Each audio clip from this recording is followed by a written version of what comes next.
तीसरा जो मेयार हो सकता है वो है ऑब्जर्वेशन, कि भाई कोई कहे कि हमें खुदा दिखाओ, अगर है तो दिखाओ, या ये कि खुदा के एग्जिस्टेंस पर एम्पेरिकल एविडेंस दो। तो ये है दर हकीकत गलत टूल का इस्तेमाल करना।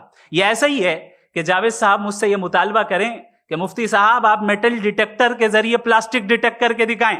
इसका मतलब है कि खुदा को कोई देख नहीं सकता।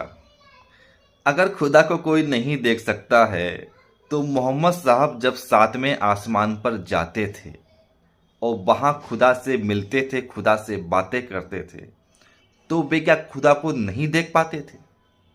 सबसे बड़ा सवाल। और यदि वे खुदा को नहीं देख पाते थे तो फिर वे 7वें आसमान पे जाते ही क्यों थे? तो आपका ये उत्तर पूरी तरह से गलत सिद्ध होता है। ऐसे कई सारे उदाहरण हैं। जब अल्लाह ने आदम को बनाया मिट्टी से, तो अल्लाह की और इबलीस की काफ़ी बहस हुई। इबलीस कहता है कि आपने आदम को क्यों बना रहे हो आप आदम को? अल्लाह कहते हैं मैं ताकि आदम मेरी इबादत करे, इसलिए मैं बना रहा हूँ। तो इबलीस कह रहा है हम करते तो हैं आपकी इबादत, आपको आदम को बनाने की क्या ज़रूरत है? इस तरह की काफ़ी बहसबाजी अल्लाह की इबलीस से हुई। तो इबलीस अल्लाह को देख पा रहा था या नहीं देख पा रहा था? अगर नहीं देख पा रहा था तो फिर वो बहस किससे कर रहा था? अल्लाह कई बार आदम से मिलने गए हैं खुद ब खुद। अल्लाह हवा से मिलने आए हैं, अल्लाह की वार्तालाप हुआ है हवा से। अल्लाह कह रहे हैं तुमने ये फल क्यों खाया जिसको मैंने मना किया था?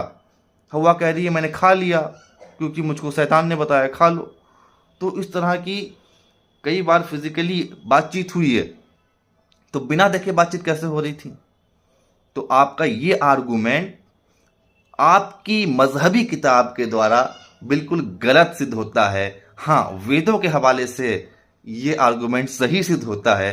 तो आप वेदों को ही क्यों नहीं स्वीकार कर लेते हो? घर वापसी करिए, सनातन धर्म में आइए, उसके बाद आप ये आर्गूमेंट पेश कर सकते हैं, अच्छा लगेगा। पर आप जिस गेटअप में हो, इस्लामिक गेटअप में, और आपने इस्लाम की एक बात भी वहाँ पे नहीं कही है। आपने सारे आर्गूमेंट वेदों के हवाले से कोट किए हैं, वेदों की विचारधारा के अकॉर्डिंग आपने कोट किए हैं, कुरान की विचारधारा के अकॉर्डिंग आपने आर्गूमेंट पेश नहीं किए हैं।